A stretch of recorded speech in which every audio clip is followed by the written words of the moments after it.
Hey everybody, it's Jeremy. Welcome to a nation overview for Helheim.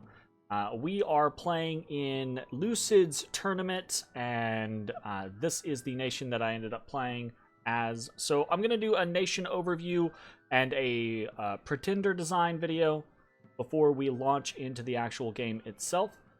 And so yeah, these end up taking a little while more often than not, so without further ado, let's jump into it. Otherwise this is going to end up being a very long. So Helheim, Dusk and Death is an early age nation. I'm going to read the blurb and then we'll discuss some more stuff.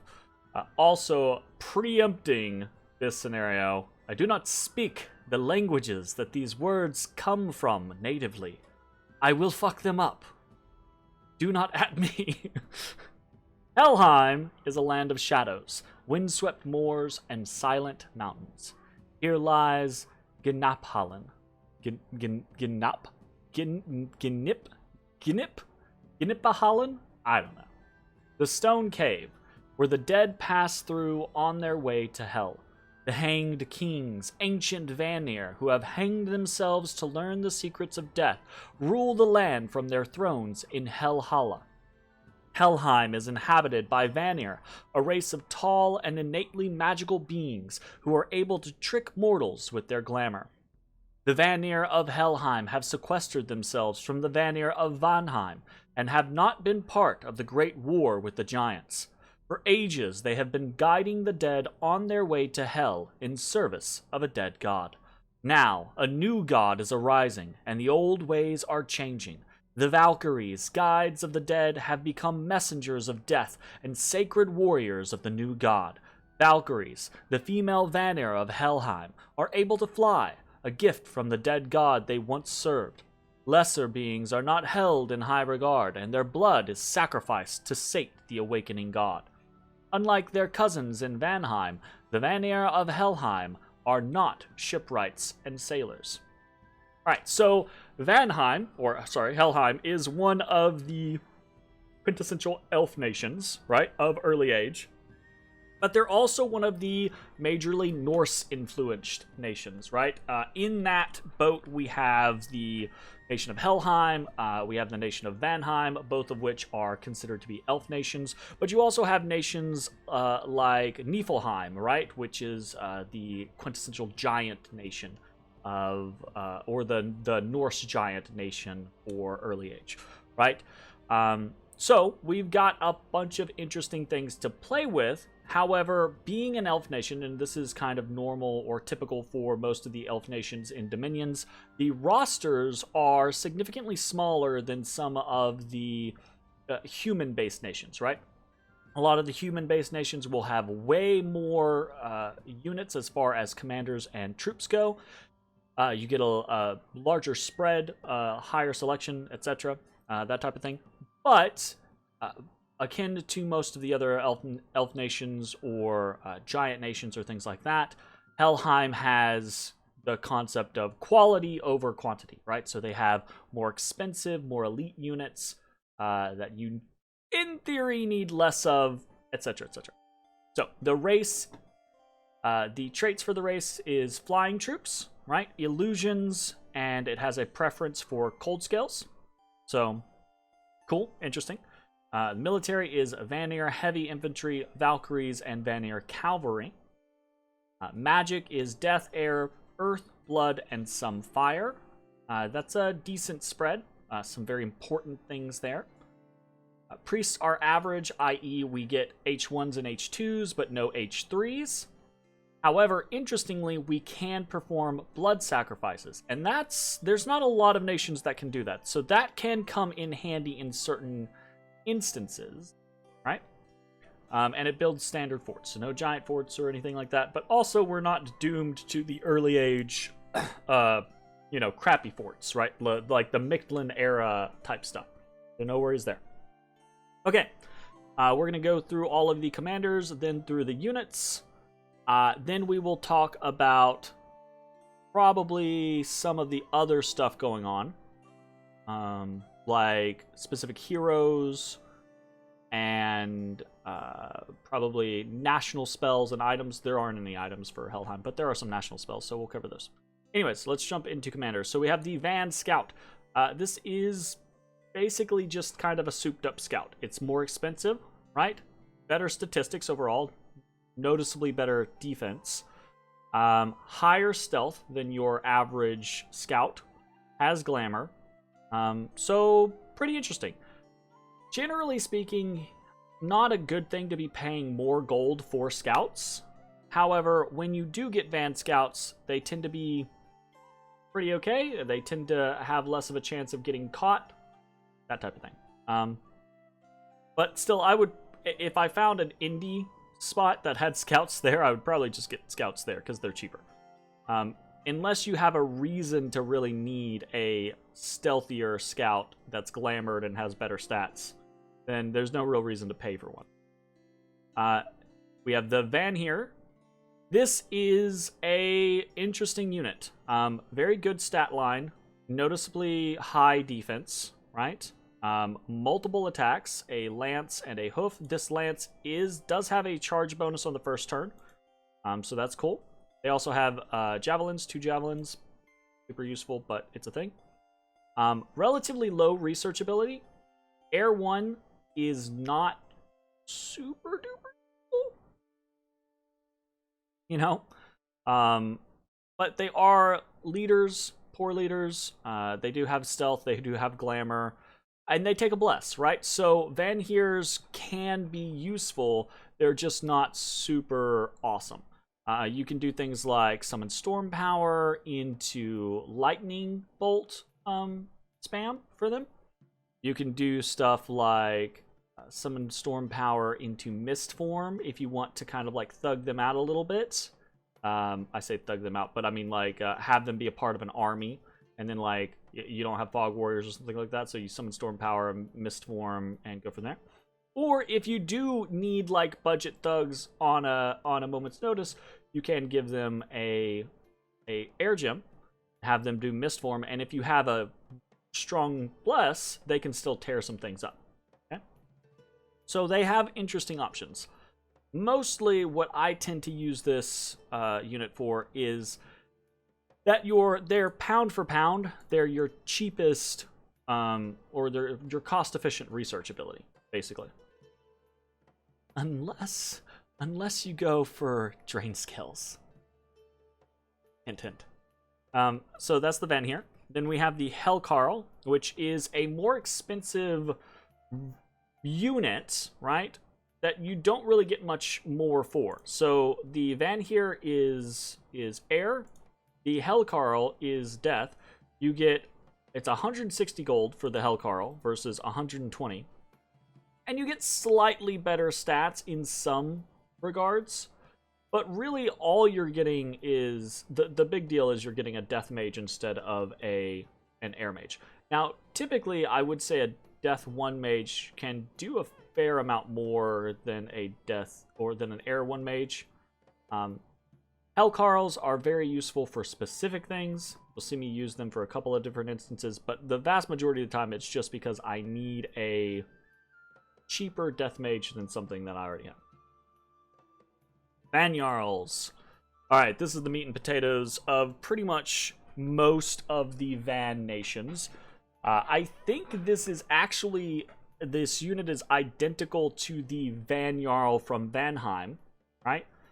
Decently expensive unit, 260. Recruitment points are only 2, so you can pop one of these out every single turn. It is an Air 2, Blood 1, no randoms, H2, decent research ability, comes with stealth, comes with glamour. Very high defense skill, and if you put gear on it or you have a good bless, these guys are amazing thugs. Absolutely amazing thugs. You can have very low investments on them. In fact, legitimately, if you just... So, you can have no bless at all, and no gear on a Van Yarl. Just having mist form and sending them in can beat a lot of PD at like 6 PD, right? Sometimes you'll run into issues, but a lot of times that'll be enough to beat 6 PD. just because they have a bunch of attacks, they have good attack skills, they have high defense, Mist Form just helps defend them, helps augment that damage, etc. So Van Yarls are very strong. Throwing a little bit of gear on them, having a little bit of a bless, makes them just super efficient. Putting a lot of gear on them or having an extreme bless makes them really fucking hard to deal with, outside of some specific interesting counters, right? People have to know what they're doing to deal with Van Yarls, otherwise you just get elfed, you get rated down, you can't kill enough of them because they're expensive, but they're not super expensive, and if the player is using them wisely and efficiently, you'll get bowled over, right? Van Yarls are an incredibly powerful unit, not the least of which because they have super high map move, and because they're stealthy, they can just go right through your lands, right? This is an extremely, extremely powerful unit. This is the workhorse of your military might. That's just the concept of thugging them out, though. Even if you don't go the route of thugging them out, which you absolutely you want to diversify, you want to have different options.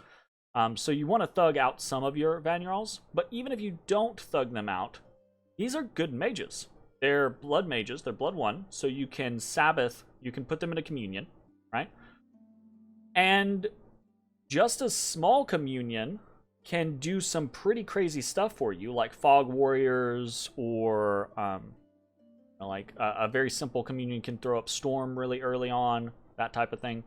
But even if you don't communion them, Air 2s mean that once you do get Storm up, you get enough Air 2s, they summon Storm power, and you have a bunch of Thunder Strikers.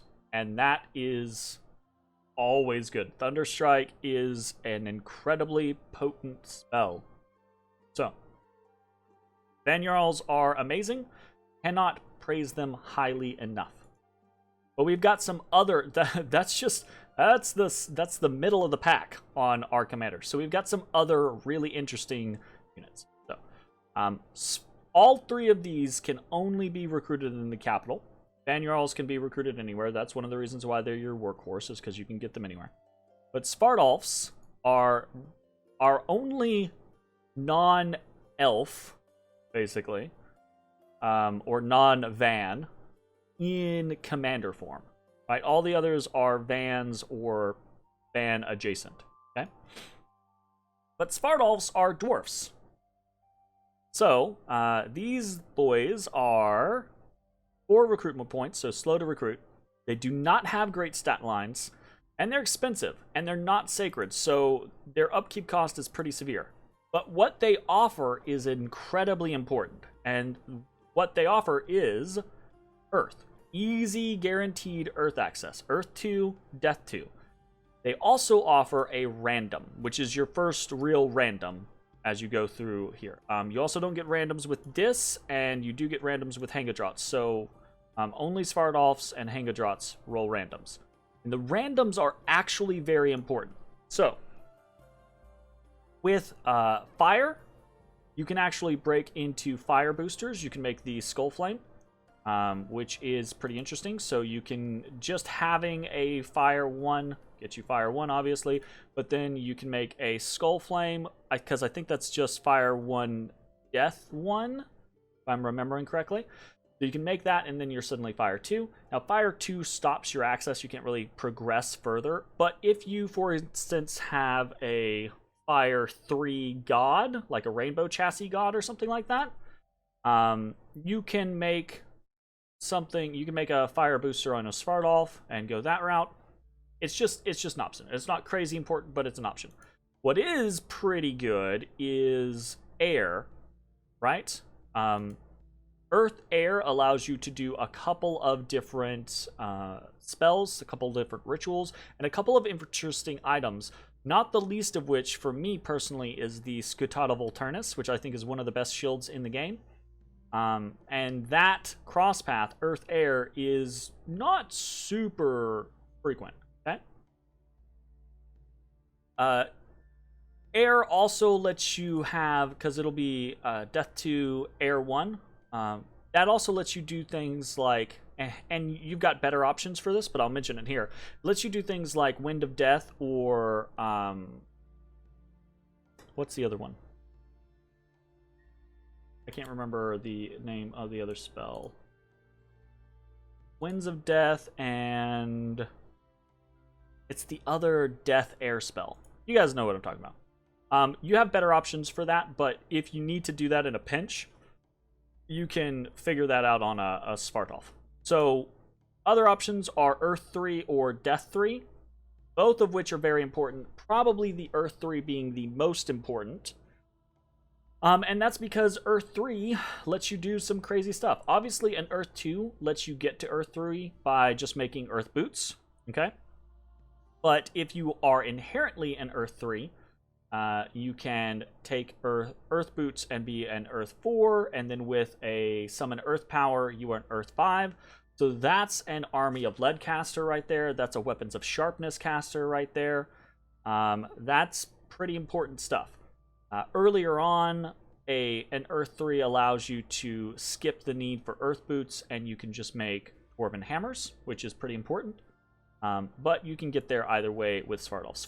Svartalfs are very, very important to help diversify your magic. You're probably going to want a couple of them throughout the game. Not a crazy amount, but anywhere from like 5 to 10, depending on how long the game goes. Okay? Next up, we have the Dis. And this is actually kind of a really weird mixed bag as a unit, right? So it is capital only, so it competes with your Svartalfs and your Hanga Draughts for capital recruitment, which is not good, okay? But then it's not really great. It's less expensive than your Van Yarls. But it's only Air 1, Death 1. It does fly, which is good. And it's recruitment points 2, so you can pop out 1 every turn. And it's got decent stats, especially, again, if you have a good Bless, this unit is not bad. The importance of this unit comes in 2 things. One is that it is a combat caster, okay? So that means it has a 50% chance of trying to cast a spell in melee, and the chance of being interrupted by damage is halved, okay? The fatigue from armor encumbrance is not doubled like it is for normal units. What that means is you can actually kit out a Dis to be a relatively effective thug, and they'll do stuff like shock. I think that the spell they'll do some air spells in the midst of combat that can actually make them pretty killy, which is interesting. However, that being said, that's still not crazy useful unless you just have a super mega awesome Bless. What these actually get used for the vast majority of the time is as Corpseman Construction. Corpseman Construction is a spell that allows you to use a single air gem to summon a Corpseman. You get 1 of them, but with a Storm Spool, you can boost that by +2, and with a Lightning Rod, you can boost that by +3. So what you end up doing is you end up making a couple of Dis, giving them Storm Spools and Lightning Rods, and then for 1 air gem, you can pop out 6 Corpseman constructs, which is a lot of chaff.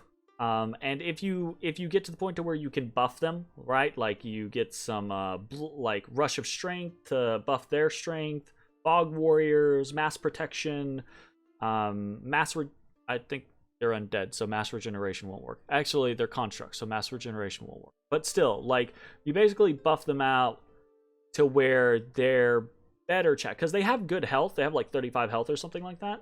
So and they have a overcharge, so when they get hit, they shock people back. So that's what I see the vast majority of Disses being used as. It's very I've only seen like 1 or 2 games where anyone uses a Dis for anything else, and it's normally when they have a crazy strong Bless, and then they just kit out a Dis and they go to town because they're a combat caster and they have a crazy Bless. That's the Dis. And then next up we have the crazy option, and that's the Hanga Drought. Hanga Draughts are super expensive, 410 gold, 164 gold. They're sacred, and they have 164 gold upkeep cost.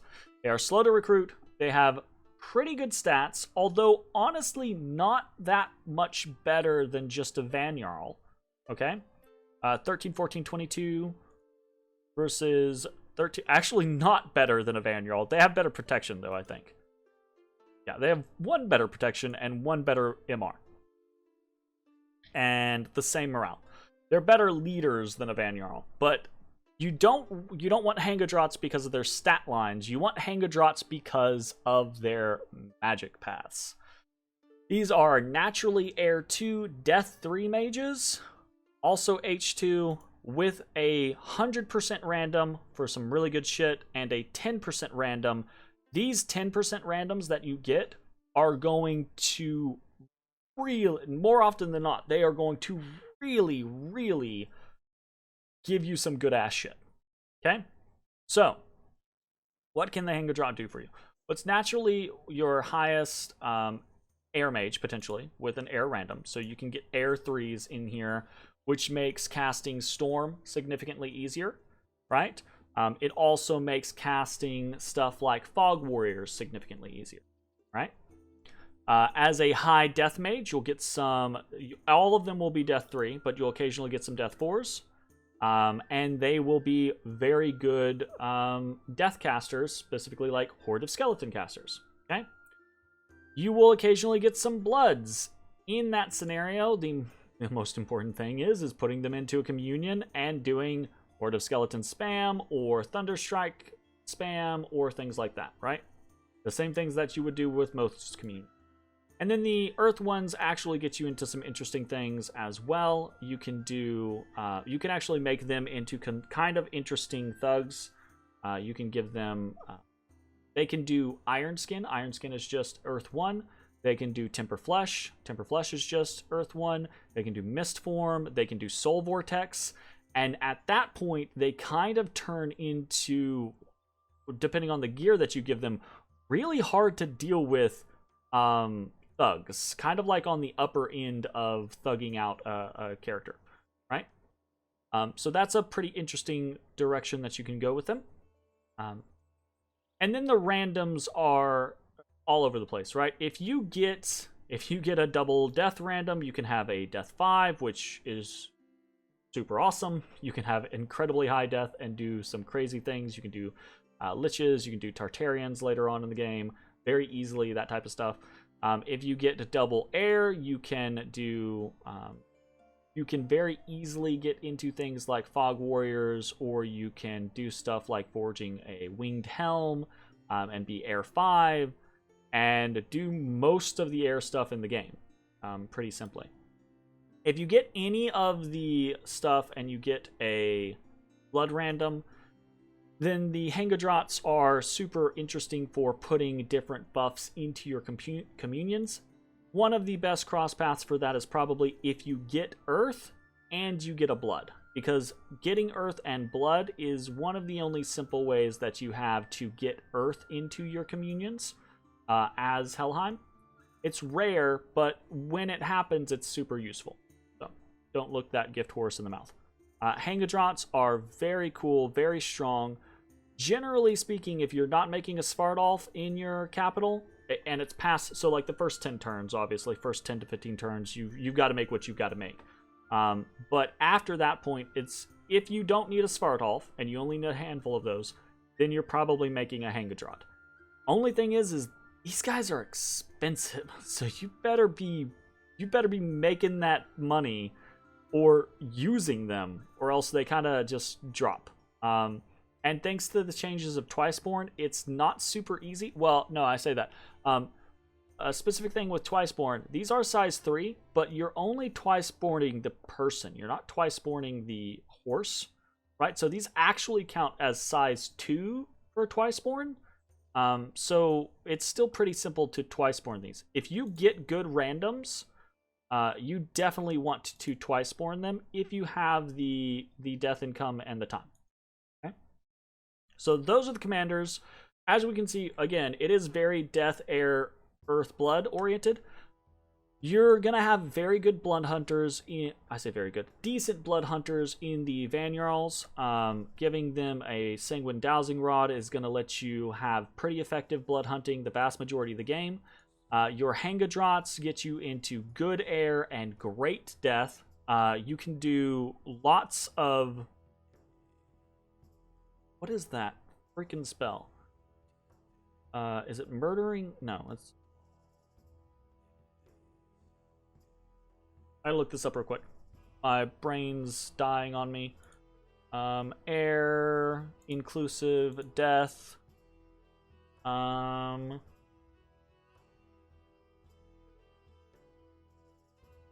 It is an air death spell. So we have Wind of Death is the one that I keep remembering. And then there's another one that I keep forgetting, and that is...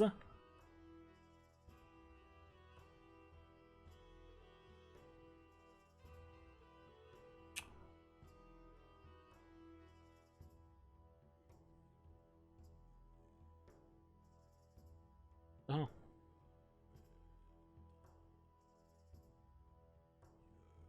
Wailing Winds. Gotcha. Couldn't think of it. So Wailing Winds is the morale one, right? So you can actually do really effective morale bombs with this nation. Wailing Winds into Blood Rain can just destroy morale on a battlefield. Or you can do very, very good, very easy Winds of Death traps on this this nation. Because your Hanga Draughts, for example, right, you just need a Death 4, Air 1. So all you need is a single Death random, which is 1 in 4. And then you can Cloud Trapeze a Hanga Draught onto an army that you can see, and then just Wind of Death that army and book it. Right? Very, very effective Wind of Death usage. Okay? Let's talk about their units. Really interesting units, I say. I don't know. So the thing that always kills me in the quality over quantity style builds for nations is that so frequently, like, half of the roster is the same damn unit. It's just with, like, a different weapon. And that's what we really get in the first couple. So the Serf Warrior is your chaff, super, super duper weak. I never see this unit get used. I think you start with some in your starting army. They look inexpensive, right? 8 gold, 6 resources, 5 recruitment. But for what you're getting, they're actually kind of expensive. This is a sub 10 protection unit. The best stat it has is defense, but it's at 12, which is not high enough to matter for most things. And it's morale 8. These guys break like they're running kings. They're horrible. There's not a point in utilizing this unit at all, as far as I'm aware of. For what you're getting, this is actually expensive. This is a bad unit. Very bad unit. On the flip side, you immediately go into the Huskarls, and we'll talk about these two at the same time because they're basically just different variants. You have one with the spear and a javelin, one with the axe and a javelin. The spear has a longer reach and lower damage, but it is piercing damage, so it can pierce through some armor, whereas the axe has a lower reach but higher damage, but it's slashing, so it doesn't cut through any armor. Okay? The stats 11, 12, 14 versus 11, 12, 16. So the spear variant is a little more defensive. 13 to 9 versus 13 to 11. So the spear variant has higher defense, so less of a chance of getting hit.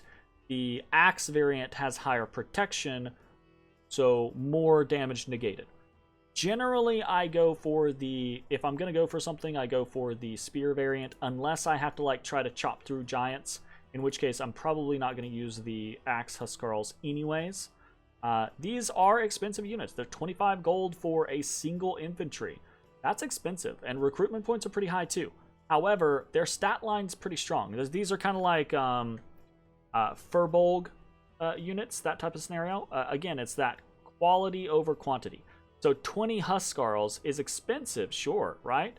But they have such high defense skill that you actually lose significantly less of them compared to most things. And they have javelins, which is very good. They have glamour, which also helps keep them alive. Overall, just a really good unit. Shields, helmets, great, all around, fantastic. And they're size 2, so you get a whole bunch of attacks per square. It's really good. So either way, the spear or axe variant, both are good. I tend to prefer the spear, but you do what you need to do, right? Next up is the Hirdmen. So the Hirdmen is slightly more expensive in gold, 5 more gold, much more expensive in resources, and only slightly more expensive in recruitment costs. They lose their javelin, which is important. However, they gain a slightly improved stat line. 11, 12, 17 versus, as we saw, 11, 12, 14 or 11, 12, 16. So they have slightly higher defense, but they also have slightly higher protection. They also have better morale. So these guys, and they hit hard. This broadsword hits hard, right? It almost hits as hard as the axe does. Is good, is very good, right? And it's got better attack skill on the broadsword. It's actually got a bonus.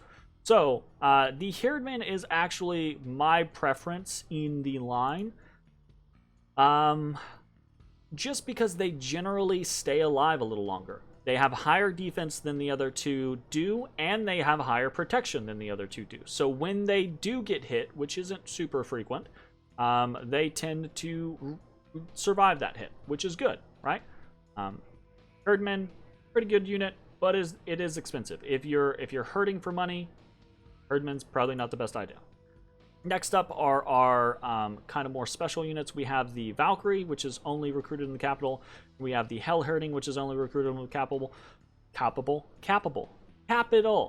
So we'll talk about the mounted Hirdmen first. So mounted Hirdmen is still an anywhere recruitment, but this is your anywhere recruitment cavalry. Expensive. 50 gold. 13 resources. That's fine.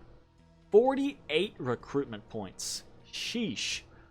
Even in good locations, more often than not, you're not going to be able to afford more than 4 or 5 of these guys in a single spot. And 4 or 5 of these guys is 200 to 250 gold. That is expensive. What you're getting, though, is okay. You get a light lance and a hoof, so you get 2 attacks. The light lance does have a charge bonus. And you get a javelin. You also get very high defense skill, which is nice. However, these being size 3 and them not having high strength. Now, once you get to buff territory, right, if you can put Strength of Giants on these guys, or you can do like Rush of Strength on your side of the battlefield, then that kind of changes a little bit. The piercing is pretty nice. The hoof is still kind of whatever. But this is a very expensive unit for what you're getting. Normally, the only time I am using these is when I am trying to supplement the ranks of Helhirding. So I will mix in a few mounted Hirdmen because they're still survivable enough, while the other Helhirdings are doing the real heavy lifting. I'm actually not a huge fan of the mounted Hirdmen. Normally, if I'm going to recruit things, unless I just need more cav, I will go for the Hirdmen instead of the mounted Hirdmen. Alright, next up we have the Valkyries. This is one of your 2 sacred units. Valkyries are interesting. They're expensive. They're almost as expensive as the mounted Hirdmen. They are pretty expensive as far as recruitment points go, and as far as resources for Van go, they're pretty expensive as well. They do not have a crazy great stat line either. They have high defense, but otherwise their stats are just okay. They're not bad, they're just okay. Almost exclusively what this unit is for is that it is a natural sacred flyer. It does have a light lance, so it does a charge bonus on the first strike. So if you have a pretty aggressive bless, or you are blessing specifically around the Valkyries, you can get them to do flying masses and land on the enemy units, and that can be pretty effective. Especially since, and I will say this, that you do have a national spell to summon 7 Valkyries. It is a weird path. It is air and earth, and it's hard to get. You can only really naturally get it on your Hanga Draughts, but it takes 3 air, if I'm remembering correctly, and 1 earth. So that would mean you have to get an air random, and you have to get an earth random. So that's a very specific random. Otherwise, you have to boost into it, or you have to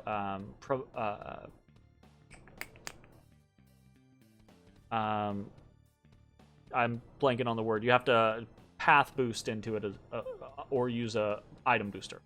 Or you can do something like using it on your god or something like that, right?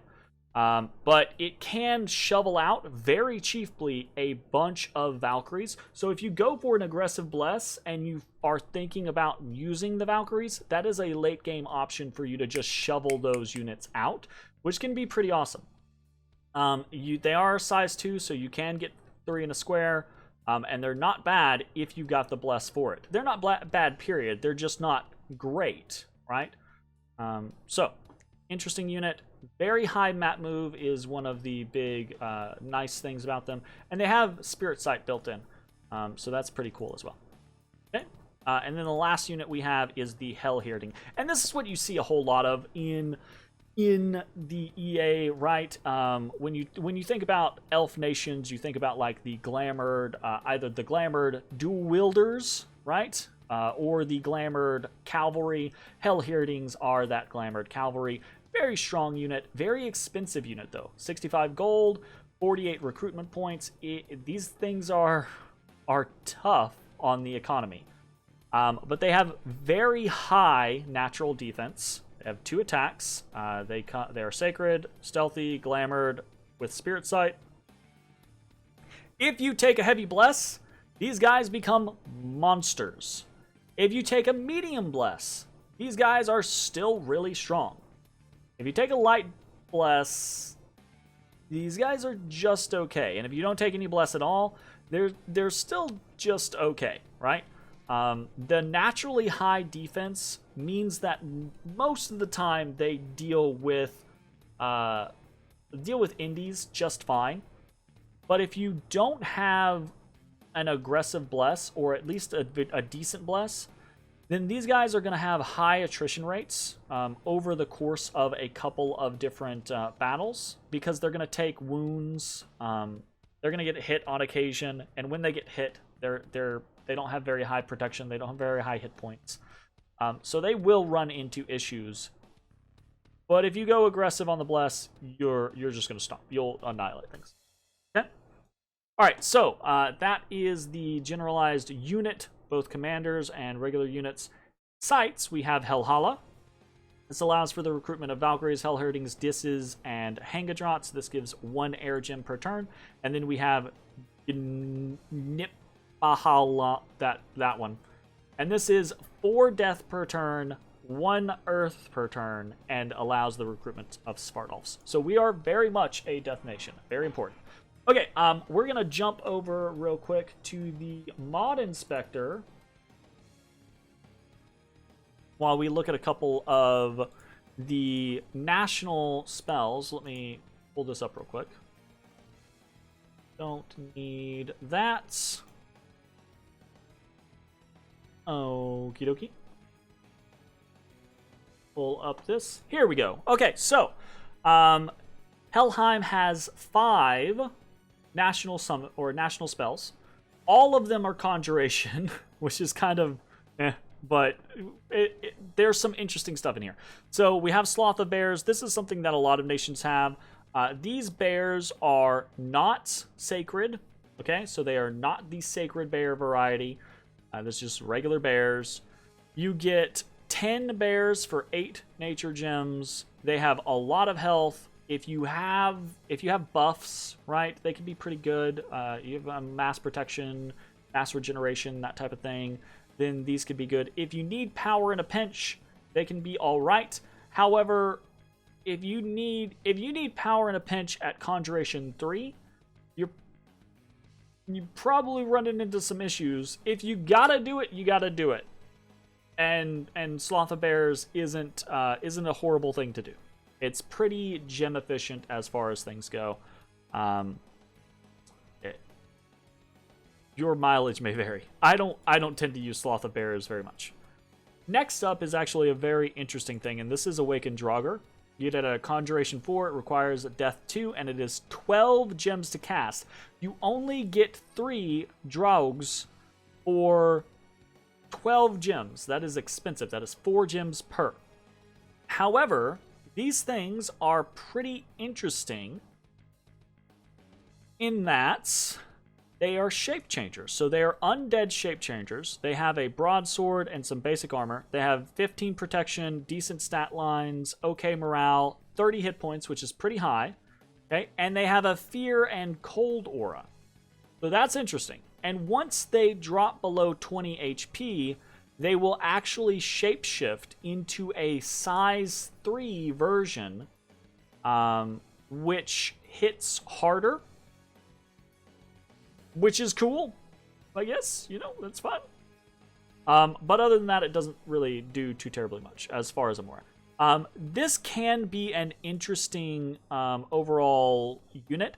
What I have found is that if you are doing a whole bunch, if you get really lucky, or you get like Well of Misery up or something like that, and you just got death gems to spare, or again, you really need some power, Draugr can be very interesting to mix in with your other undead units.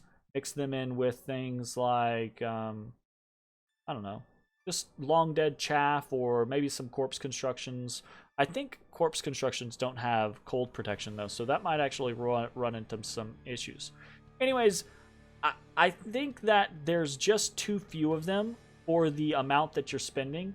More often than not, I don't use this, but when I do use it, I find that they can be surprisingly good in the right situation. Okay. Next up is the Brood of Garm. This is an interesting spell. It is Conjuration 4, so still relatively early on in the game. And this is a Sacred unit, okay? So this is a Sacred Wolf, 30 HP. Not the greatest stats, except very high strength. So their bite and claw hit pretty hard. They are berserkers, which is really cool. And they have fear and they resist cold. You get 5 for 10 gems, which is pretty efficient. If you are already at Conjuration 4 and you need power, I would be using the Brood of Garm, not Sloth of Bears. The only weird thing is, right, is that for something like this, typically I want to be playing a nation that has good access to H3s, right? I don't like playing nations that get tons and tons and tons of Sacreds that are only going to be able to use their god and their prophet to bless the battlefield. Here's the caveat. Helheim is actually really interesting with that, because with just 3 Van Yarls and 2 Blood Slaves, boom, you've got an H3. That's all it takes. So it's actually really easy for Helheim to get an H3 on the battlefield, and that's pretty cool. That means going an aggressive bless or a medium bless can make things like Jotun Wolves very, very potent. So that is something to consider. This is a pretty good use of gems if you go for a strong bless. Next up is the Summoned Valkyries. Okay, here's the deal. Oh no, I was wrong. It's just, my bad.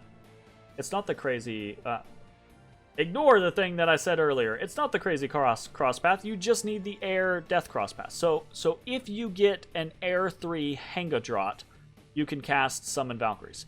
I could have sworn that was, I could have sworn that was the other way around. Anyways, this is an incredibly efficient spell. It is very good. Aha! Because that's false. I'm looking at the wrong thing. I apologize. I'm a dummy. I was looking at a different thing earlier. So this is the battle cast summon Valkyries. There isn't. Let me double check. But I don't think there is a... Hop over here. Quick. I can't see my cursor when I'm on the other one.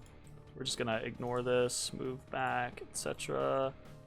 We're gonna pop into a test game. For any example.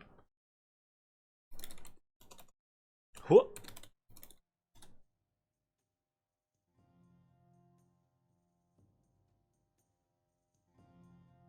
Yeah. So this is a battle effect. Was I thinking... I had to have been thinking of something else. I think it's Femoria that can actually summon individual Valkyries, right? I think that's who. But sorry, that's not Helheim. I apologize. So let's go back to the mod inspector real quick. So ignore my earlier statement when I was like, yeah, you can summon a whole bunch of Valkyries. You can summon a whole bunch of Valkyries, but you can only do it in combat. That being said, if you have a good bless, this is still, and even if you don't have a good bless, actually, this is still a pretty potent spell. This summons 7 Valkyries. Actually, bring it up. 125% casting speed or time, 7 Valkyries, 100 fatigue, 1 gem. That's like, so that's a summon air elemental, right? Cast around the same time for cast speed, same gem cost. But you get 7 Valkyries that are sacred units and they kick ass, right? If you have a strong bless and for example, like your gods on the battlefield so that everything is always blessed, these things will kick ass, especially if you can summon many of them. If you have a bunch of Hanga Draughts and you can just go Valkyrie, Valkyrie, Valkyrie, Valkyrie, Valkyrie, then all of a sudden you have an extra 50 sacreds on the battlefield, and it's like, oh, that makes a difference, right? The only caveat, the only real kind of like issue here is that Helheim quite frequently really enjoys putting up Storm. You gain a lot of benefits from Storm. Storm power does a whole lot for you. You can Thunderstrike spam. You can do some crazy shit.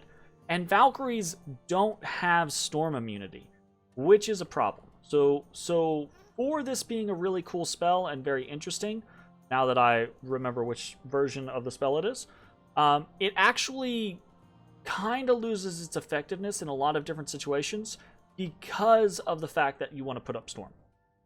And then last but definitely not least is Conjuration 8, Summon Dwarf of the Four Directions. So this is an incredibly interesting spell, and this is kind of an in-game win card or win condition type spell. Okay? This is Air 4, Earth 3. Very hard to get outside of your god. Possible to get on a Hanga Drought through boosters or fuck, why can I not think of the word?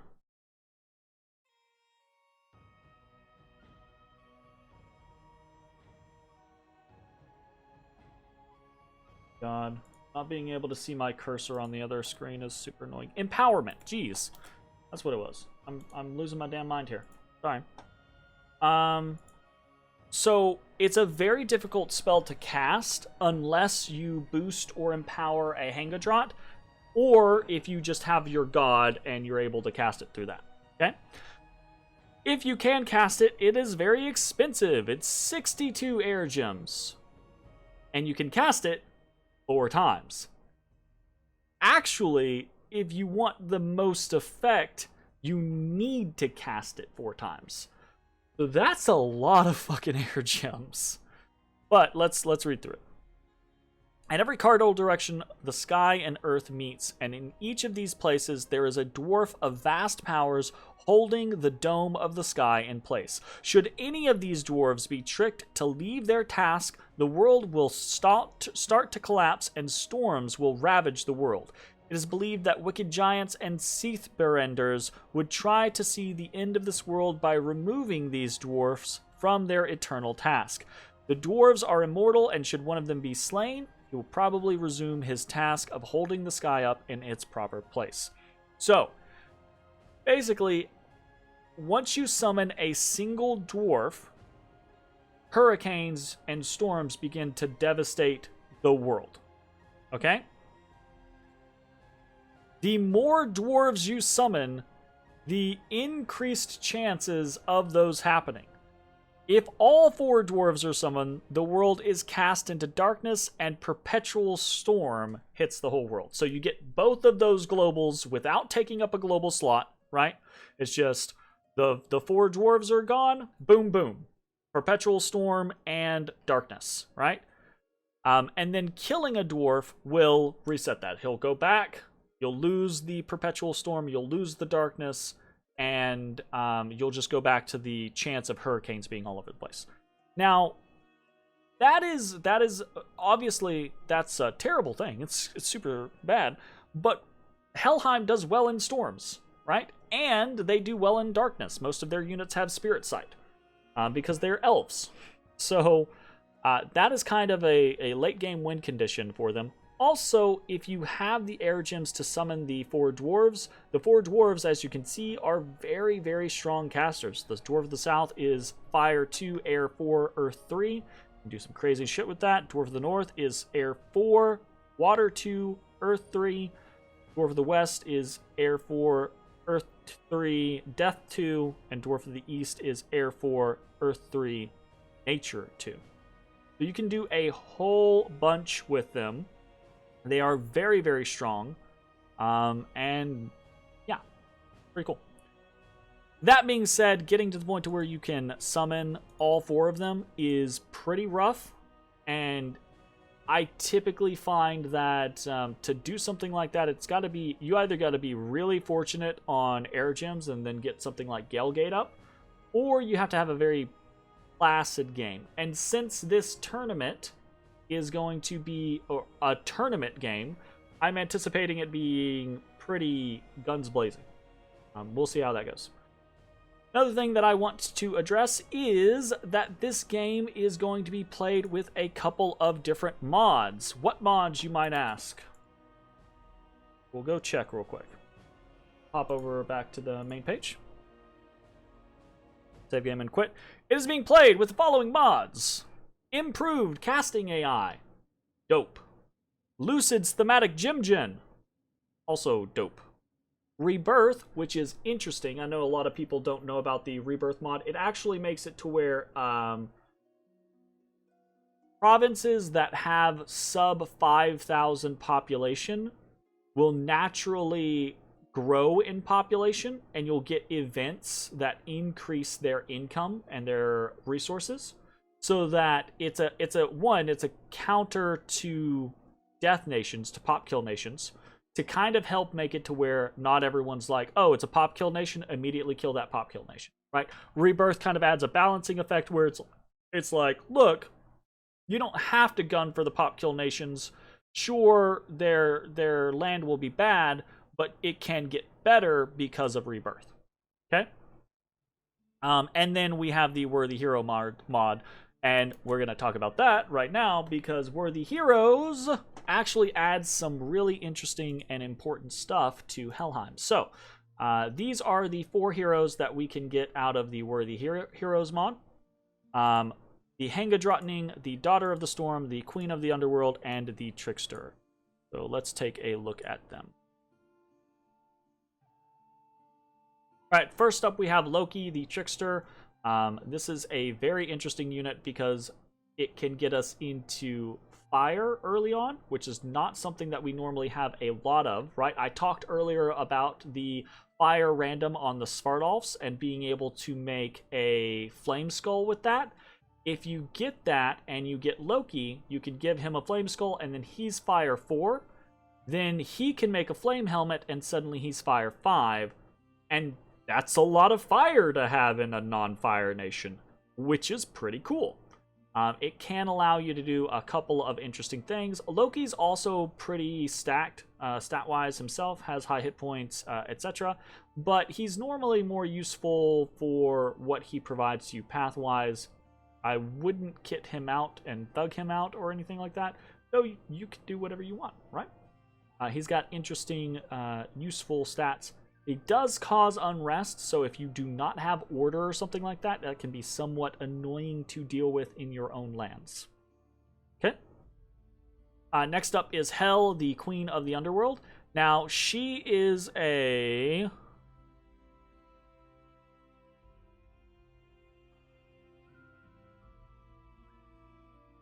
Where does it say? Does it say? No. So she, I was thinking it was Hel, has a hero turn arrive time, but she doesn't. It's actually Sigurdriva that has one. So you can get her from the very beginning. Hel is, again, kind of like Loki, interesting. She is Air 2, Earth 2, Death 3, Blood 2, which is actually kind of the highest blood outside of Loki that you can get. But if you get her, it's nice, but otherwise, she doesn't really do anything crazy or offer you anything crazy. She is another way to get Earth into your communions, if you want to go that route. And she casts Horde of Skeletons at the start of every battle, which is interesting. You can use her to kind of... if you get her, like if you go Luxgels and you get her really early on in the game, you can actually send her with like an expanding army. And the Horde of Skeletons will really help to mitigate your attrition throughout your expansion parties. Otherwise, she's just kind of interesting. Gerskogul is super duper interesting. No magic paths. Honestly, not really strong. She is sacred, so if you have a super high bless, then she's awesome. But otherwise, the only thing that Gerskogul is really cool for is that she auto-casts Storm at the beginning of every battle. If you get lucky and you get her early on in the game, you can be casting Storm in battles before you get Storm, which is just really cool. If you get her really early on in the game, you can actually take a stack of Vanheers and turn them into lightning bolt casters before anyone's really expecting a whole lot of spam from you. And that's pretty interesting. You can also turn a bunch of Van Yarls into Thunderstrike casters, but by the time you get Thunderstrike, you're only one research level away from Storm, so it's kind of like, it doesn't matter. So, it can matter. But it's really interesting. She's a very cool unit to luck into. And then we have Sigurdriva. Now, Sigurdriva is powerful enough that there's a hero turn arrival limit on her. You can't get her until after turn 10. But she is Air 3, Death 4. No randoms or anything like that. H2. And she's just good. She's basically she's basically like the best Hanga Drought, right? Very high death, pretty cool. Amusingly, though, you can actually, I don't know.